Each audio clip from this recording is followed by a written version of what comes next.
He is able, more than able, to accomplish what concerns me today. He is able, more than able, to handle anything that comes my way.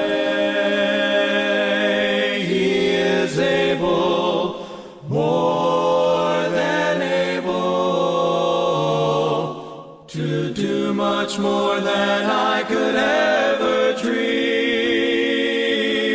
He is able, more than able, to make me what He wants me to be. He is able,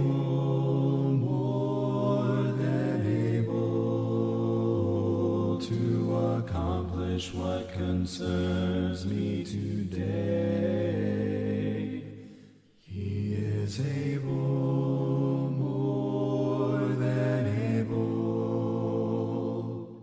to handle anything that comes my way. He is able, more than able,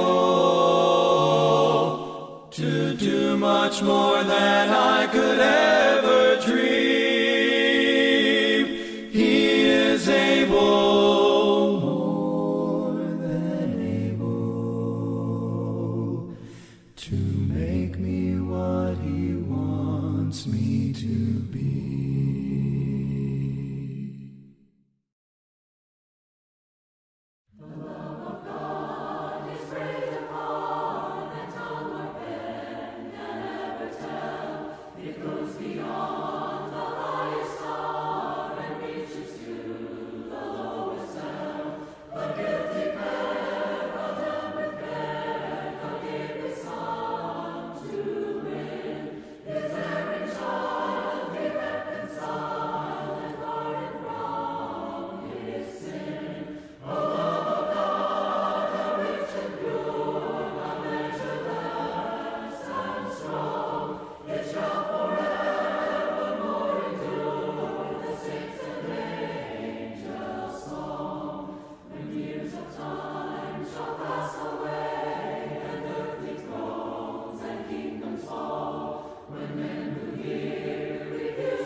This evening we're going to be looking at the sin and guilt offerings, so open up to Leviticus chapter 4. I do have a correction I need to get in before I forget it. In chapter 7, in verse 8, it does say that the skin of the burnt offering is given to the priest.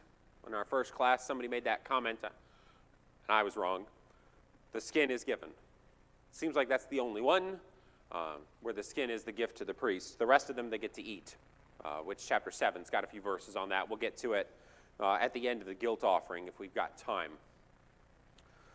All right, Leviticus 4. I've been debating how I wanted to teach these two sacrifices, because these two sacrifices are difficult at times for Christians to grasp. And it simply comes down to the word sin and the word guilt or trespass, depending upon your translations. From a Christian mindset, what is sin? It's a transgression of God's will. It's a transgression of God's law. It's a blemish. Well, we can call it that, right? It stains us and creates a separation from God. But the sin offering is not exactly that simple. Yes, it is a transgression. That's the purpose of a sin offering, is you've done a transgression. Sort of. What it really is trying to get across is that you are no longer clean with God. You are no longer in unison with Him. You have been separated for a reason. And a great place, let me see here, I think it's chapter 12. Yes, chapter 12.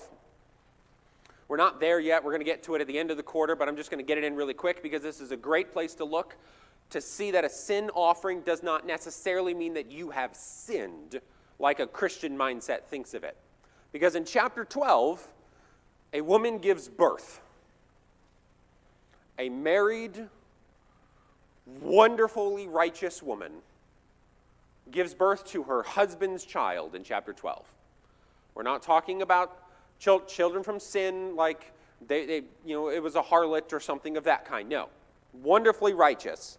She has the child, but she must offer some sacrifices. And in verses 6 and 7, the kinds of sacrifices she has to offer, whether for a son or a daughter, she brings a lamb a year old for a burnt offering, and a pigeon or a turtle dove for a sin offering.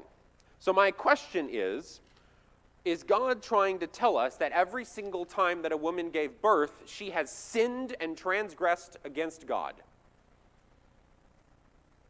Now, that makes us real uncomfortable, doesn't it? Because that's why the sin offering is not necessarily so simple. But she is unclean.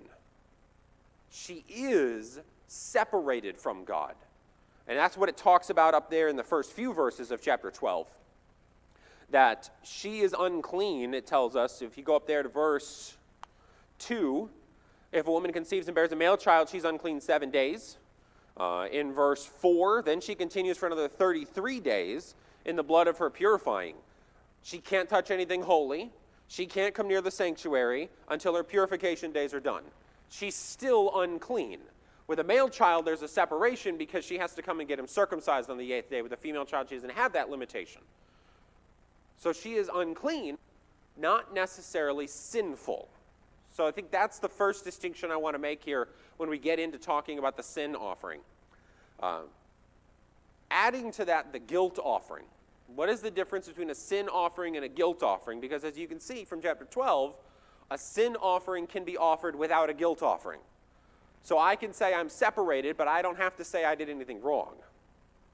Because that's what a guilt offering is getting at. And we're going to get to it a little bit more. God's going to use some words towards it. But a guilt offering is an intentional, accidental sin. You guys like that?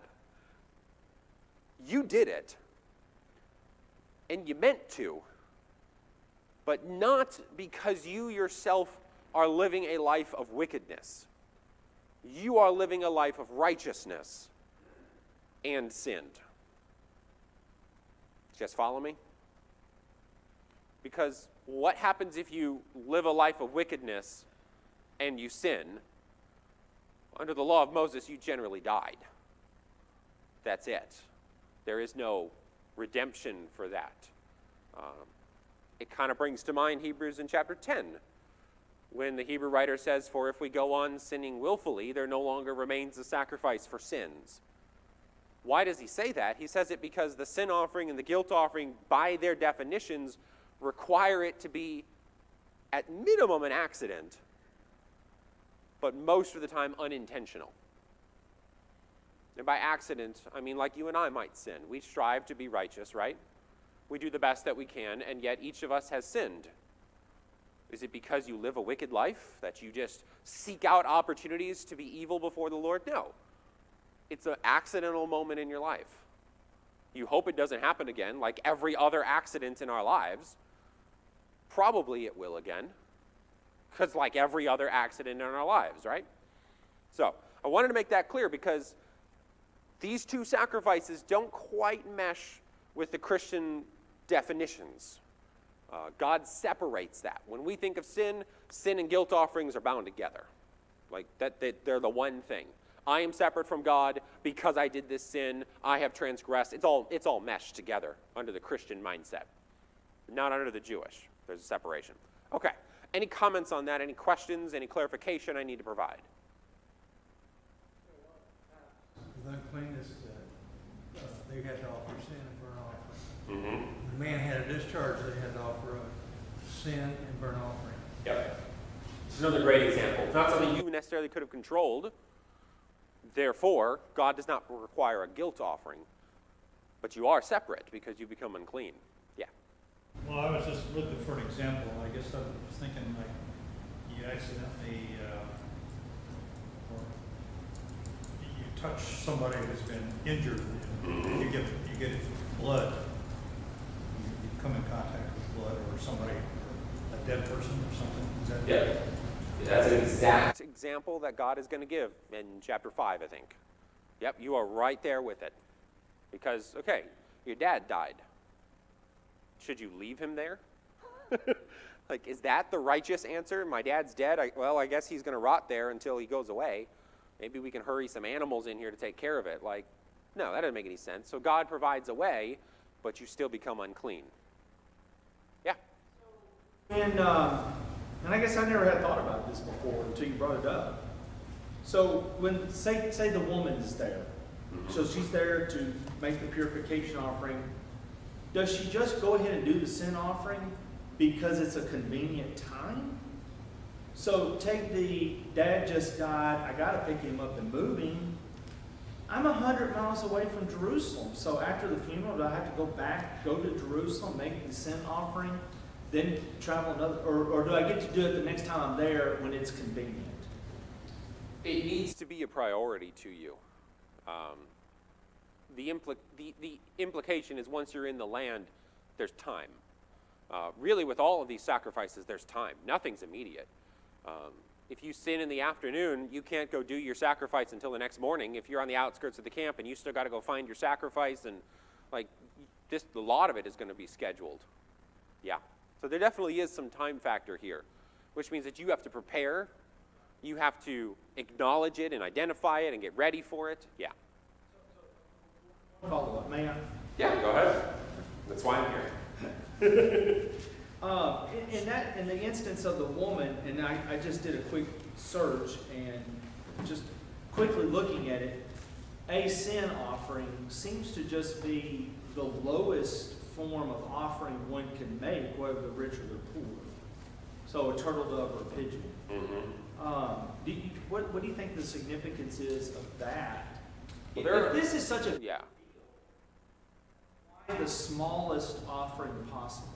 There are a lot of types of sin offerings. So it's not just the birds. We're going to see it's from the herd and the flock, and God's got a whole bunch of specifics. I think specifically here with childbirth, God is already taking a lamb. He adds no further burden. Even minimizing the importance of the uncleanness, I think, is involved with that. That God is literally, by this sacrifice, saying, yes, you're separate from me, but you've not done anything wrong. Come back. It's the easiest it can possibly be. Yeah, but I think you're picking up on it. The sin offering's complex. It's got the most amount of time devoted here in Leviticus. So much so that the guilt offering, which is for more serious things, gets only a handful of verses. We get over a chapter with the sin. Any others? Yes. Were sins actually forgiven at this time? Because was this a process of rolling them forward? Because, you know, the New Testament tells us that the blood of the bull and goat could not forgive sin. Were these sins still rolled forward even after the sacrifice? It is a hard question to answer. And it's a very hard question for me to answer in a few sentences. The way I have heard it explained, and the way that I'm going to go ahead and say it, is that the sacrifice of Christ goes forward and backwards. And so under Levitical law, God uses the words, "This is for your atonement," so that your sins are forgiven. He uses those words. Well, why did it work? The only answer I can give is because Jesus made it work. Like, that's literally the only answer I can give. If somebody else wants to try to tackle it, you're welcome to get your own class time. But if we get off on that tangent, we're never going to get out of it. Are you getting off on that tangent? In one thing, it says that Christ died once for all. Yeah. So, period. There you go. Forward and backward. We're going to talk about that again in a minute. Yeah. That I will get off on a tangent, but not till later. Chapter 4. Yes. I think so much of it gets back to we just can't understand the mind of God. I mean, it's just so far above us. At this time, God knew exactly what was going to happen in history. Yeah. And so my understanding is, in God's mind, the sacrifice of Christ was necessary. The sacrifice of Christ was just as good as done during that time. So in one sense, they could say that what they did was sufficient. Yeah. Now, Especially we get to the time of Christ for it to truly become sufficient, but God's mind just thinks so much differently than ours. He can see into the future and recognize that it's already taken place. Yeah. You're exactly right. Okay, no more comments. Chapter 4. I'm shutting it down. All right.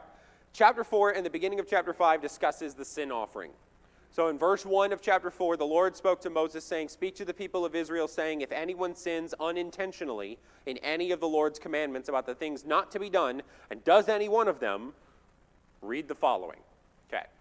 That's the basic principle of what a sin offering is for. If you have sinned against a commandment unintentionally. I made a big deal about it a few minutes ago, I'm making a big deal about it right now. Because that, every time you're going to see if this happens unintentionally, this happens unintentionally, this happens unintentionally.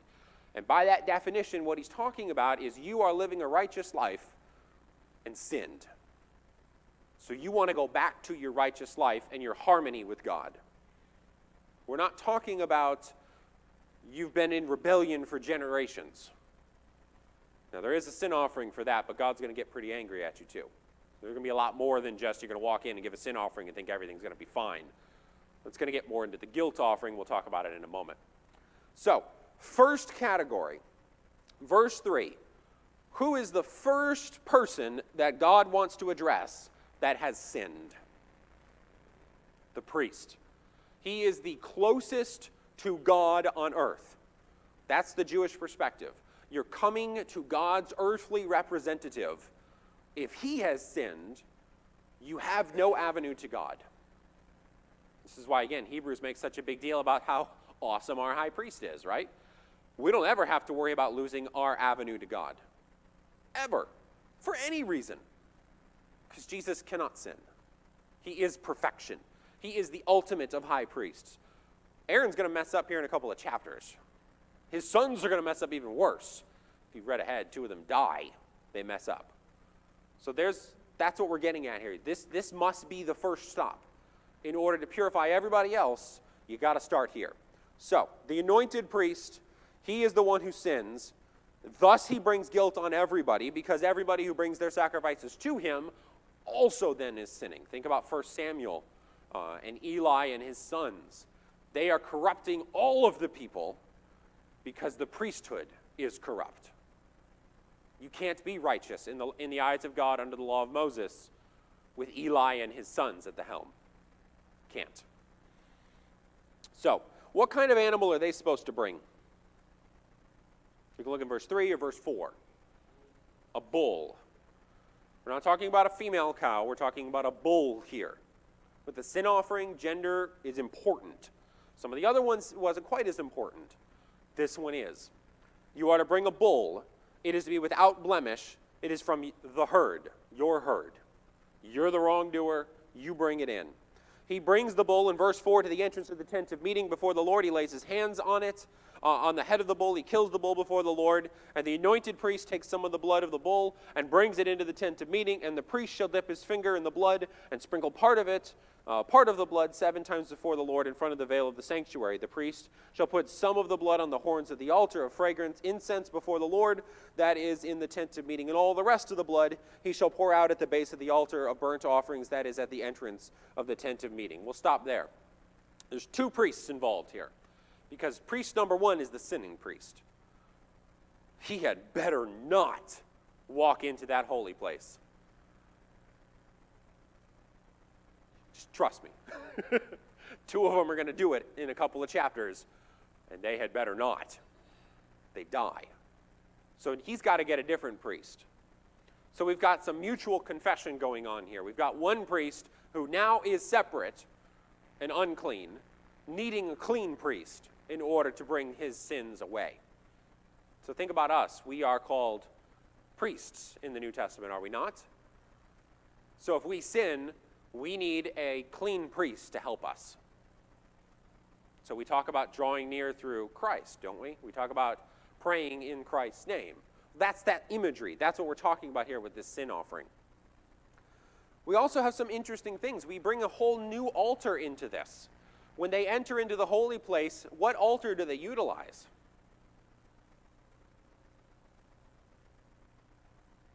The altar of incense. I didn't put my image up there, but if you remember, the altar of incense stands right before the veil. So when you walk in, it's at the furthest point away from you. You have to walk all the way into the holy place to stand before God and sprinkle this blood. That is how important it is. You have to bring it in here because you, the priest, you're not the one bringing it, the righteous priest brings it in here because the sinning priest has potentially brought shame and uncleanness upon the holy place. So it needs blood too. You sprinkle it before the Lord. That was up there in verse 6. You sprinkle it 7 times. Then you put some of the blood on the horns of the altar of fragrant incense. You pour the rest of it at the base of the altar of burnt offerings at the entrance of the tent of meeting. So that's similar to the rest of them. Any questions before we move a little further? Okay.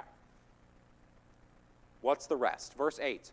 All the fat of the bull of the sin offering, he shall remove it, the fat that covers the entrails, all the fat that is on the entrails, the 2 kidneys with the fat that is on them, at the loins and the long lobe of the liver that he shall remove with the kidneys, just as are taken from the ox of the sacrifice of the peace offerings. So, you're preparing it to go on the altar exactly like you did with the peace offerings. The priest shall burn them on the altar of incense, but the skin of the bull and all of its flesh, with its head, its legs, its entrails, its dung, all the rest of the bull he shall carry outside the camp to a clean place, to the ash heap. He shall burn it on fire of wood. On the ash heap it shall be burned up. Note what happens here. We give God his meal portion. That's the peace offering.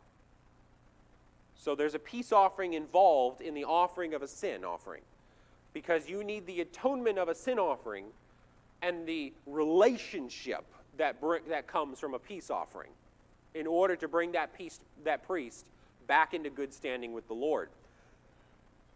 But you can't eat it, because who is left to be holy? Who is holier than a priest on earth? Nobody. And you're the priest who's supposed to be holy, but you're unclean, you can't eat it. And nobody's higher than you, they can't eat it.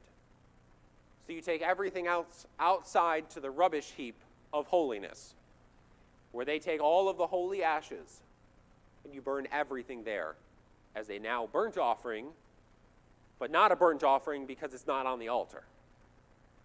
It's just gone. Think of the message God has just said to the priest. Your sin is so horrific that you had to cleanse the holy place. You had to cleanse the altar of incense. You had to do a peace offering with me, and then I threw the rest of it out. That is how horrific it is. It's a strong message, isn't it? Strong message. All right, any questions or comments on it? Because I'm not going to spend as much time on the other ones as I did this, because it's a good type. It's standing out. Next instructions are for the congregation and the assembly. Are those Yes. two different words for the same thing, or is there a difference there? I don't think there's a difference. I think it's two words for the same group. I read one commentator that tried to say one is for all military tribes and one is for all tribes. I don't see a lot of evidence of that throughout the rest of the Old Testament, so I'm not sure that I would buy it. But you can read it and decide for yourself. Yeah. So let's talk about the congregation. If the whole congregation of Israel has sinned unintentionally, verse 13, I'm going to make a big deal about it again. What kind of sin? Unintentional. So they're righteous, they did a wrong, they're coming back to righteous. And the thing that is hidden from the eyes of the assembly, and they do any one of the things that the Lord's commandment has said that they're not supposed to do, they come and they bring a bull from the herd for a sin offering. The elders of the congregation place their hands upon the head of the bull. It is then killed before the Lord. The anointed priest then does almost exactly the same. He comes in, he takes the blood, he brings it in, he dips it and sprinkles it 7 times before the Lord in the veil. He puts some of the blood on the horns of the altar that is there. The rest of the blood he shall pour out at the base of the altar of burnt offering.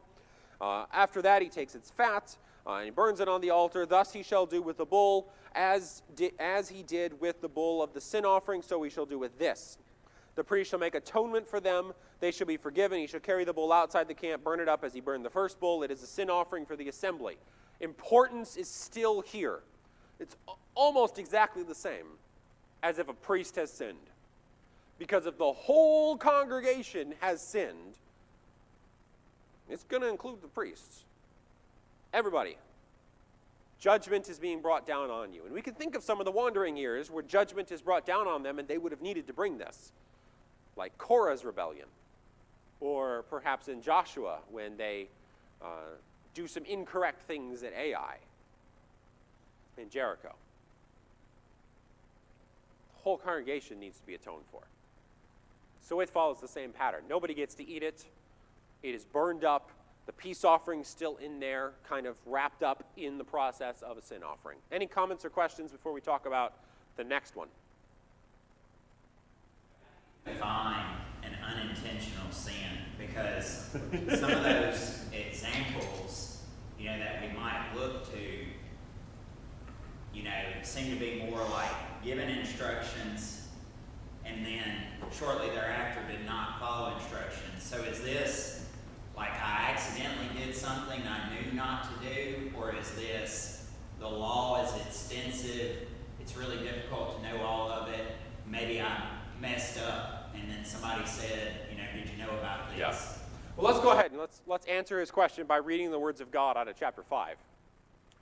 If anyone sins, in verse 1, that he hears a public adjuration to testify, and though he is a witness, whether he has seen or come to know the matter, and he doesn't speak, he shall bear his iniquity. Or if anyone touches an unclean thing, whether a carcass of an unclean wild animal, or a carcass of an unclean livestock, or a carcass of an unclean swarming things, and it's hidden from him, and he has become unclean, and he realizes his guilt. Or if he touches human uncleanness, of whatever sort, the uncleanness may be with which one becomes unclean, and it's hidden from him. Or when he comes to know it, and realizes his guilt. Or if anyone utters with his lips a rash oath to do evil, or to do good, any sort of rash oath that people swear, and it is hidden from him, when he comes to know it, he realizes his guilt in any of these things. When he realizes his guilt in any of it, he confesses his sin, and he offers his sacrifice. So, the principle God is establishing is probably very similar to what you just said. There's a lot of laws. You didn't know you did it wrong. Or you have an enemy who hid an unclean thing in you to get you. Well, God provides some leeway with that. He provides mercy with that. We often talk about how the law of Moses was not really a merciful law. The sin offering is incredibly merciful because you have time. That is an unintentional sin. When we get to the guilt offerings, we're going to notice some changes of wording when it's going to be an unintentional, intentional sin. Welcome to Leviticus. How would we categorize or describe what David did with Bathsheba? Obviously, he knew better, but until confronted with what he had done, he was in some ways unaware of what he was doing, I guess you could say. I think the principle is, he is a righteous man who sinned. Therefore, God provides a way out. We're uncomfortable with it because he takes a lot of further steps. And really with the law of Moses, probably more should have been done to him that wasn't. But God seemed okay with it, so I'm going to go with that. But yes, the principle is, he starts as a righteous.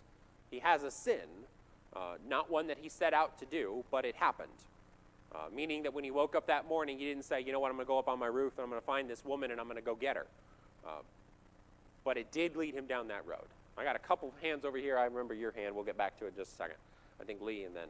The whole congregation here, to me, really shows God's mercy towards the whole congregation. Yeah. The whole congregation, because he just requires one rule. Just one. Yeah. If they had to do one for each person, numbering the congregation, they wouldn't get it done very soon. Yeah, they're out of bowls. Yes. He talks about secret sin. Is that the same thing that we're talking about here? It can be. Sometimes secret sin is intentional sin that you have chosen to hide. Means I prepared and I got ready for it and then I went and did it. But it can be. It can fall under this.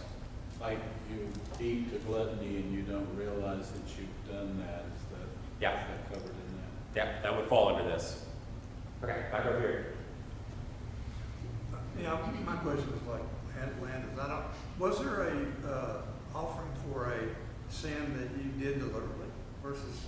A guilt offering would be the closest. We're going to talk about that in a moment. That's why I wanted to spend a lot of time talking about what's the difference, because we don't get it. Okay, I'm going to step back and talk about my first 7 minutes again. We think like Christians, right? We do. It's ingrained in us. 2,000 years of terminology is ingrained in us that even reading the word sin offering, we don't get it because that word is there. God had a different method of interacting with them, and he had a different way of breaking it down than he does with us. So a sin offering is an unintentional sin, perhaps because you didn't know the law, perhaps because you were afraid to testify, perhaps because someone snuck something, perhaps because you just walked a ton and didn't realize you walked over unclean things. There's a lot of unintentionals that can come in there. David may fall under that category. He didn't intend to do what he did, but he got in it. But a guilt offering is starting to get into some more intentionality, yet God still calls it an unintentional. Well, I got two hands, but Clay was first. Yeah, you were first. Yes.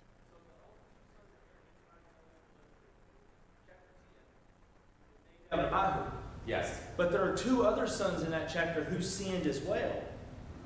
And yet they weren't struck down. It's Eleazar and Ithamar. Yes. So after Nadab and Abihu dies, Moses comes in the tabernacle and says, look, y'all eat that sin offering like you're supposed to. So he comes back later and he's like, why is it still here? We just couldn't do it. Our brothers are dead. We just couldn't do it. So they sin by not eating the sin offering, and yet they get a pass. Yep. Because it's still, they intentionally did something unintentionally? I don't know how else to word it. Difficulty explaining. Yeah, I mean, it is a fascinating chapter on the judgment and the mercy of God in this whole sacrifice system. That, like you said earlier, we think it's all judgment and no mercy. Yeah. You know, when you look at, when you break down all of the different offerings, like, you know, the guilt offering, the grain offering, the peace offerings, there were two of those, though, that were mandatory. Mm-hmm. The others were voluntary. Yes. You had to come up with that answer yourself. You're exactly right. Okay. I want to get through the sin and the guilt offerings tonight, so I'm going to cut it off again. If you have further questions, you can see me afterwards. If a leader sins, verse 22 of chapter 4, we've got unintentional still in here.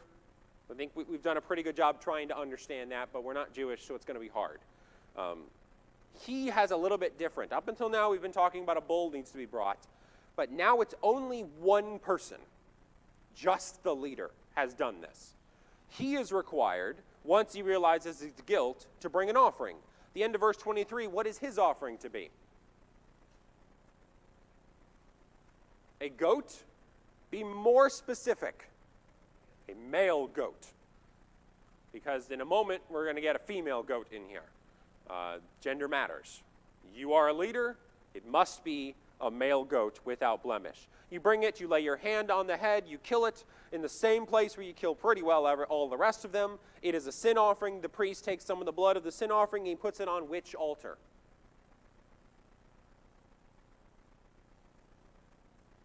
Yeah, it's the burnt offerings altar, not the incense altar, the burnt offerings one, the one where most of the action happens. Why? Because there's nothing wrong with the tabernacle. Nothing wrong with the priesthood. It's with outside the tabernacle that's the problem. So you don't need to bring it in. You don't need to worry about that. It's just dealing with the place where all of the offerings are done. He places some of the blood there. He puts the rest of the blood at the base. All of its fat he burns on the altar like the fat of the peace offering.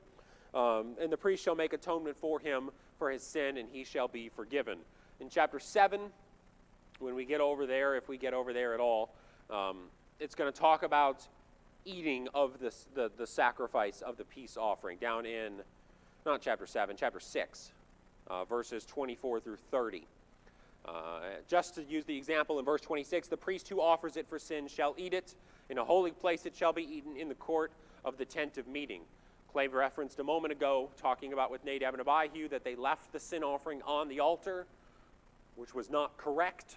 They're supposed to take some of it off and eat it. Okay, so that's the leader. Slightly different. You've got some consumption going on. God's earthly people, God's earthly representatives have to do some eating. Because again, we're looking at a meal. God and the priests are eating, and as a result, your sins are forgiven. You're now made clean. The relationship is restored, however you want to word it. That's what happens. In verse 27, if a common Jew, any of the tribes, unless they're a priest or leader, if they are the ones that have done the unintentional sin, they realize their guilt, they got some options. In verse 28, what's the first option?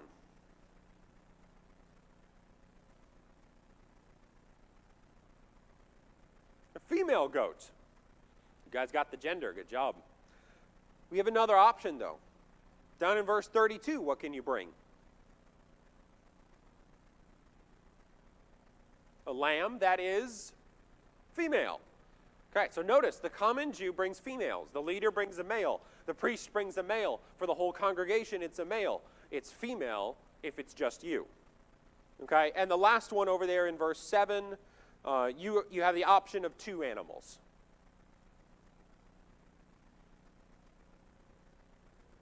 Turtle doves and pigeons, and they're so small, God doesn't care which one they are, I assume. But you got to have 2. One's a burnt offering, and one's a sin offering. But you got to have the 2. Okay, so you bring your offering. We'll just go through the verse 27 down through verse 31 one. It's the same process with the lamb. It's the same process with the turtle doves. Well, the process with turtle doves very much like the sin offering was. Or not the sin offering, the burnt offering was.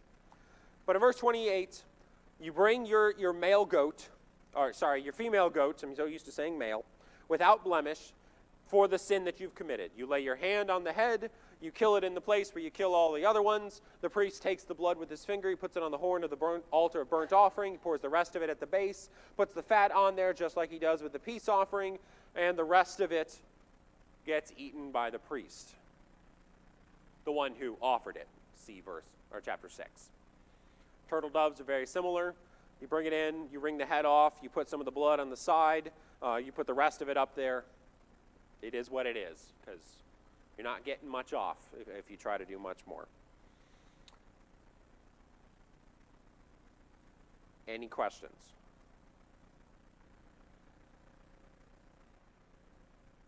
That's a sin offering.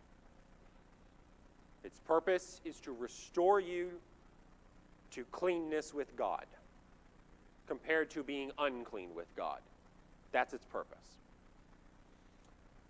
Now, let me make sure I covered everything I wanted to, and then we'll move a little forward. Oh, I'm going to ask a great question here.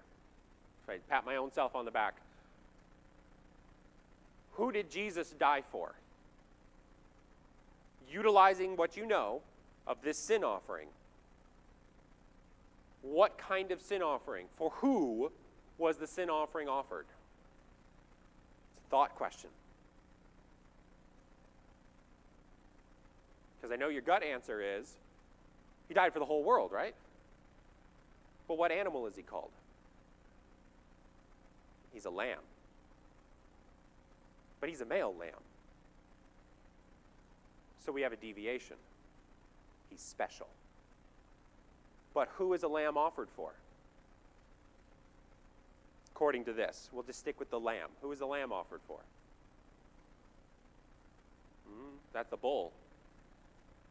Just the one. He's offered for each individual. So this sacrifice that Jesus gave saves each of us individually.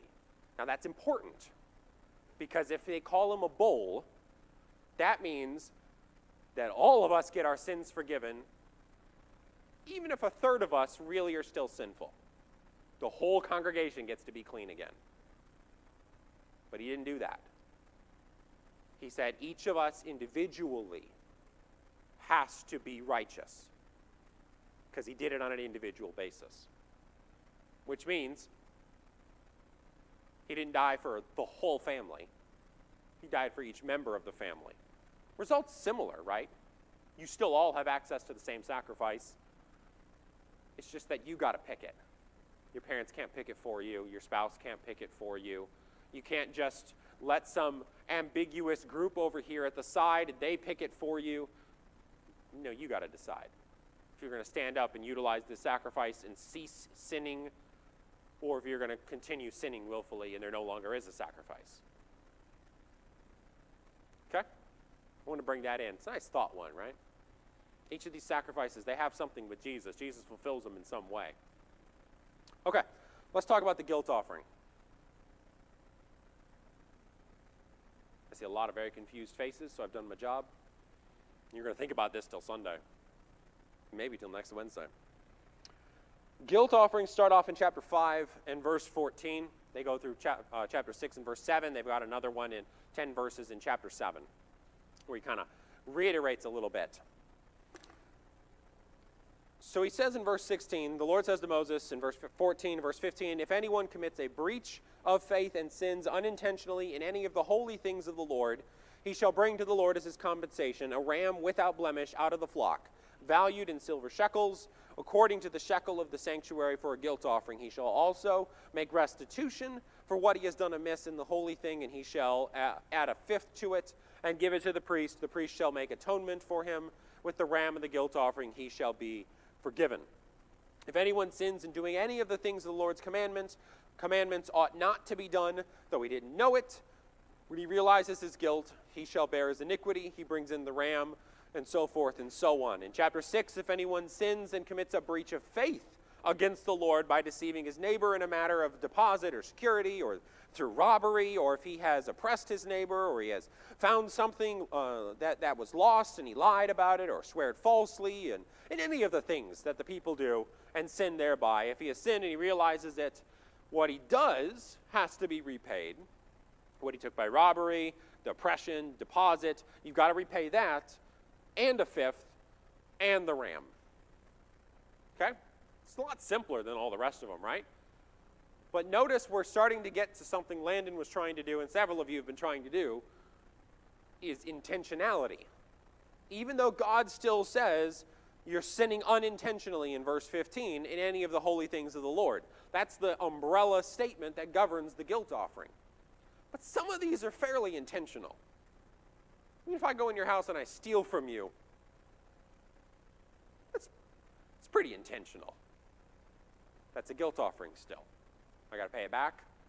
I got to add a fifth to it that goes to the stockpile the priests keep, and I have to give the ram. Any questions or thoughts on that?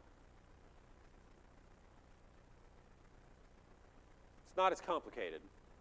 We're still very uncomfortable because I can see you all fidgeting with it. Because we still struggle with that Christian mindset of sin, rather than thinking of it as you've been temporarily made unclean. So you can't come to God like you used to. But God still welcomes you back. Ben? I was just going to say, it's odd, like you said, the way that it works. And I'm just thinking of, unintentional sin versus intentional sin and everything. And I was thinking about how we brought up David. Mm-hmm. So David, he sees Bathsheba. He's done nothing wrong at that point. But then he thinks about Bathsheba after he's seen her, and that's unintentional sin.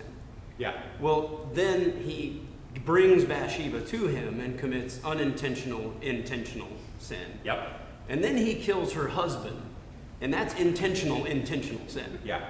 So, and God deals with each one of those separately. The sword's not going to depart from his house because he killed Uriah. Yep. His wives are going to be slept with in broad daylight, and because he took Bathsheba. And then instead of taking his life, God takes his son's life for all these things that he's done. But so is there, in anywhere in here, does it deal with intentional sin? Or do you just die pretty much when that happens? Frequently you die. Like, if it doesn't fall under these categories, you get stoned, you get cut off from your people. That's another one. So maybe you don't die, but you're separate. You can never come back to God.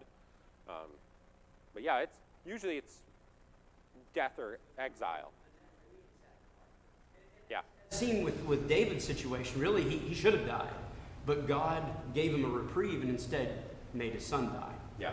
So, yeah. Okay. You can look in chapter 7, the first 10 verses there. It talks a little bit more specifically about how the guilt offering is done. It's almost exactly the same as the rest of them. So you can read that on your own. And then there's that quick summary from verse 8 down through verse 10 that talks about each sacrifice and what the priests get. But you can read that on your own as well. All right, I have a few minutes left. I'm hoping to finish the clean and unclean animals tonight. I don't think it's going to take long because it is what it is, and I really only want to talk about the ending of it. So look in chapter 11 with me.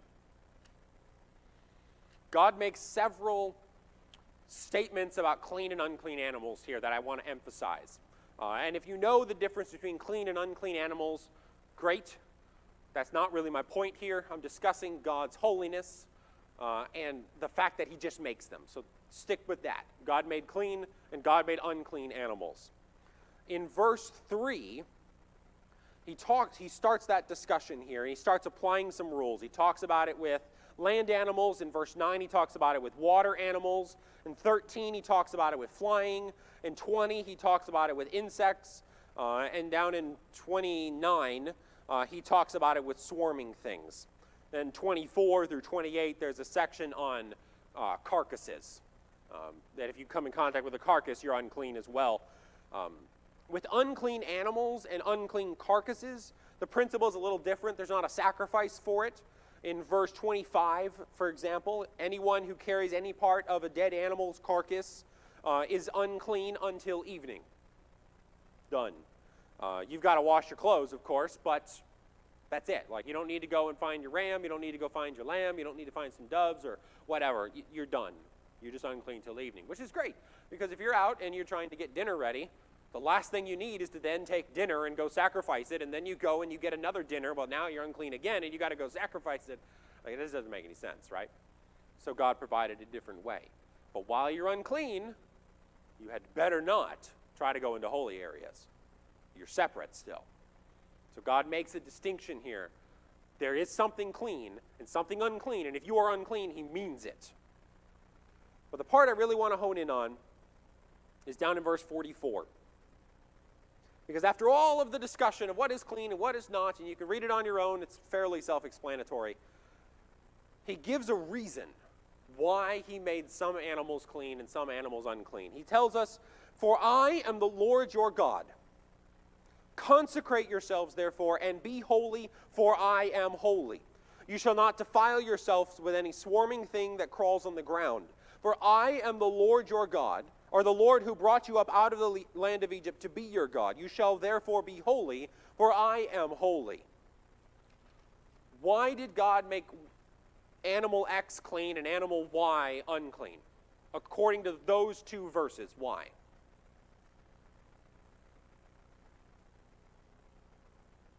To teach them a simple lesson. Because humans are stupid, we struggle with spiritual concepts, abstract concepts. If you need a good example of that, go rewatch the beginning of this lesson trying to discuss a sin and a guilt offering. We struggle with it, right? You know what we don't struggle with? Tangible, I can put my hands on it. I get that. Jesus healed the lame man to prove he can do sins. We get that. And so God said, you're to be separate. You're to be holy. Start turning to chapter 20, by the way. We're going to get that one in here. You're going to be holy because I am holy. What does holiness mean? Holiness means that some things are on this side and some things are on this side, and they're that way because I told you they are. That's it. You will fall into madness if you attempt to come up with reasons of why this animal is clean and that animal is not. The Jews figured it out. There's a lot of writings from just after the destruction of the temple and even beforehand where they're like, don't even try. Don't try to figure it out. It's the height of hubris to think you can. Because they're clean or unclean because God said they are. To teach you that when God says you are holy and you are not, it's by his standard. He doesn't have to explain himself. Here in chapter 20, verses 22 through 26, he tries to discuss it again. And when he's discussing here, he says, "You shall keep all my statutes and all my rules, and the land where I am bringing you will not vomit you out." Great imagery. "You shall not walk in the customs of the nation that I am driving out before you, for they did all these things, and I detested them. I have said to you, you shall inherit their land. I will give it to you for a possession, to possess a land flowing with milk and honey. I am the Lord your God who has separated you from the peoples. You shall therefore separate the clean beast from the unclean." Whoa, change of subject, right? No, it's the same subject. He says, this is what you're going to do in the land. You're going to find the clean and you're going to find the unclean, and you're going to separate the two. So therefore, separate the clean beast from the unclean beast, the unclean bird from the clean. You shall not make yourself detestable by the beasts or the bird or anything on the ground which crawls, which I have set apart as unclean. You shall be holy to me. For I am the Lord, I the Lord am holy, and have separated you from the peoples, that you shall be mine. So God makes a big deal, a whole chapter, we didn't even read the whole chapter, chapter 11, on what is clean and what is not, just to help them understand that he has plucked them out for reasons that make sense to God, not necessarily to us. And he has set them over here. He has given laws. He's given attention. He's given regulations. He has told them to be different. Do it because I said so. That's what makes you holy. Because you have obeyed. You have trusted me, and you have obeyed. So when you get in the land, don't mix. You understand clean and unclean. Don't mix. Because you start mixing clean and unclean, everything is unclean, and you are lost. So, I wanted to get that in. Anybody have any comments on clean and unclean? Or if you want to, we've got like a minute. We can try to get back into one of the sacrifices. We don't have a minute. But if you have any questions, you're welcome to talk to me afterwards. Next time, we're going to get into talking about the priests. So be ready with chapters 8, 9, and 10. And we're going to hit all of that, and then we'll go back and talk about some more stuff with priests. Thank you.